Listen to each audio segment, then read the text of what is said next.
Hi. Hello. నమస్తే అందరికి. Welcome to my channel. ఇప్పుడు మనం చెప్పుకోబోతున్న స్టోరీ మన సాపనికవే ఎపిసోడ్ 95.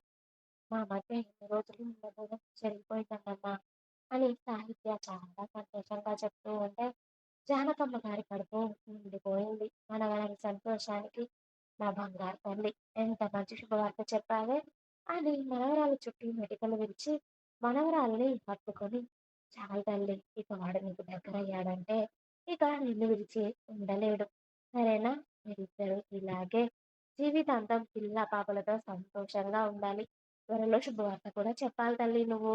నీ కడుపున ఒక కాయ పడాలి. అప్పుడు కదా నేను ఇంకా సంతోషించేది.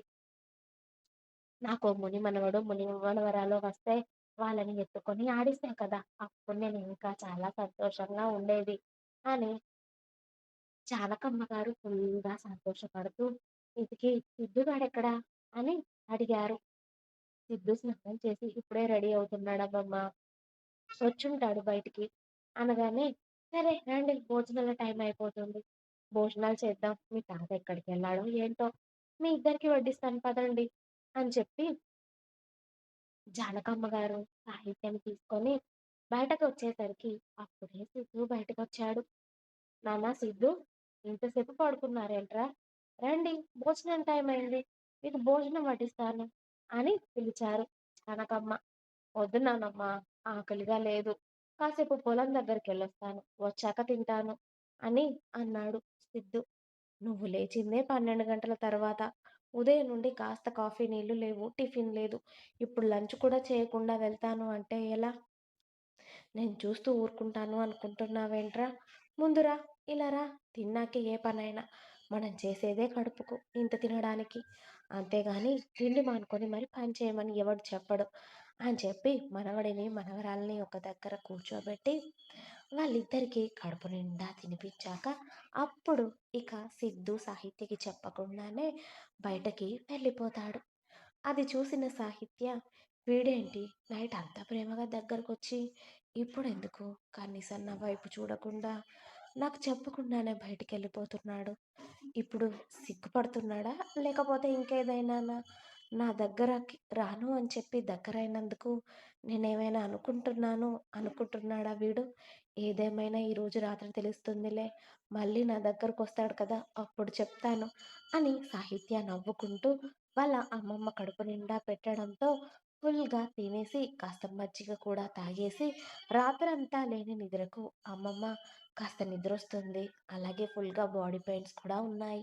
నేను కాసేపు పడుకుంటాను. సిద్ధు వచ్చాక నన్ను నిద్ర లేపమ్మమ్మ అని జానకమ్మ గారికి చెప్పి సాహిత్య తన రూమ్‌లోకి వెళ్ళి హాయిగా పడుకుంటుంది. ఇక్కడ సిద్ధు పొలం దగ్గరికి వెళ్ళి అక్కడ ఏం చేయకుండా సైలెంట్‌గా పొలం దగ్గర నుండి వాళ్ళ తోట దగ్గరికి వెళ్ళిపోయి అక్కడ ఉన్న చైర్‌లో కూర్చొని సాయంత్రం వరకు గడుపుతాడు.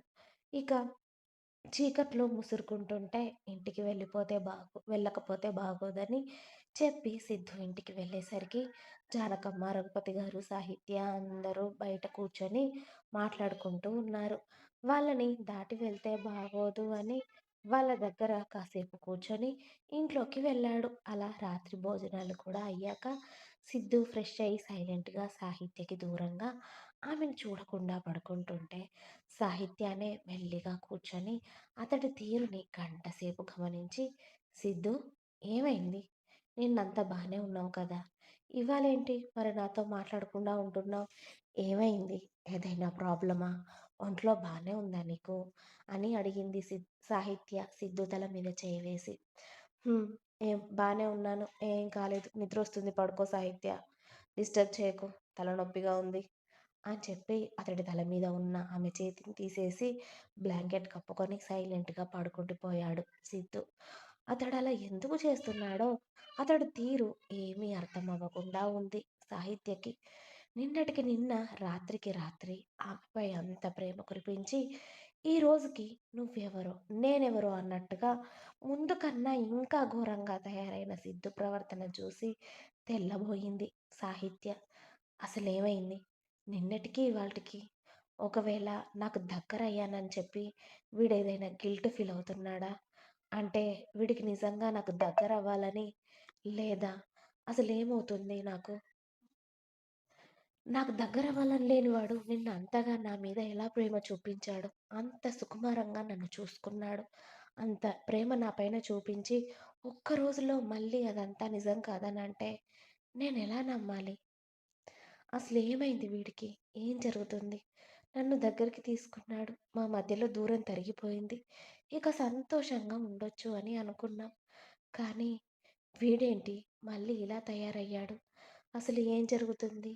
సిద్ధు నీ మైండ్‌లో ఏం రన్ అవుతుంది? అని సాహిత్య నిద్రపోకుండా ఉదయం వరకు ఆలోచిస్తూనే ఉంది. అసలామెకు సమయం అనేదే తెలియలేదు. సిద్ధు తీరుతో ఆమెకు వేల ప్రశ్నలు పుట్టాయి ఆమె మైండ్‌లో.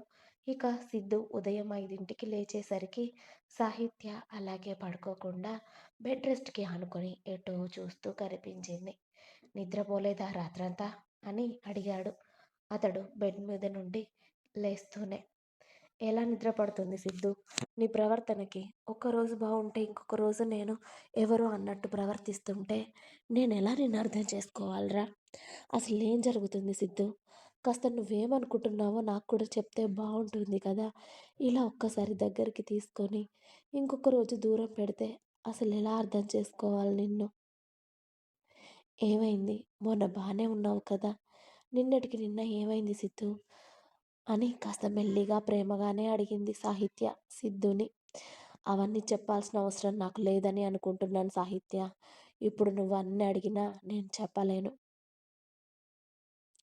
నాకు పనుంది. నేను బయటికెళ్ళాలని చెప్పి సిద్ధు ఆ రోజు ఉదయం 6 గంటలకే ఫ్రెష్ అయ్యి బయటికి వెళ్ళిపోయాడు. ఇక సాహిత్య సిద్ధు తీరుకి చాలా బాధపడింది. రాత్రంతా లేని నిద్రకి కాసేపు ఏడ్చి బెడ్ మీద వాలగానే అలాగే నిద్ర పట్టింది ఆమెకి.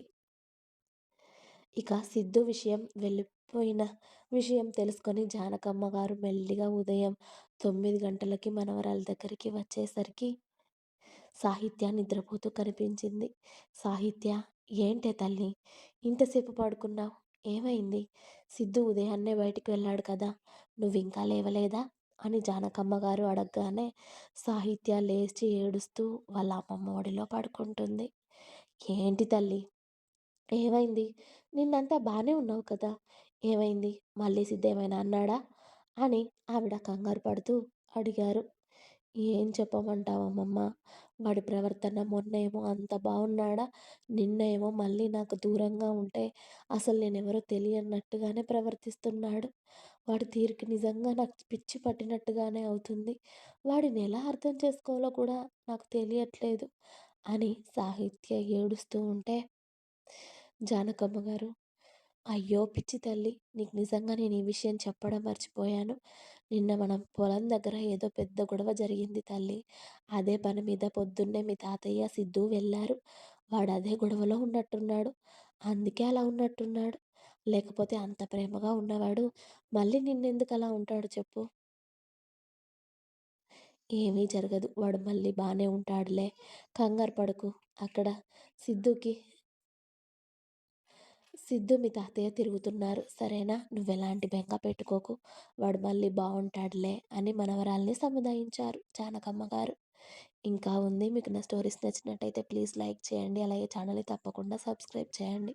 ప్లీజ్.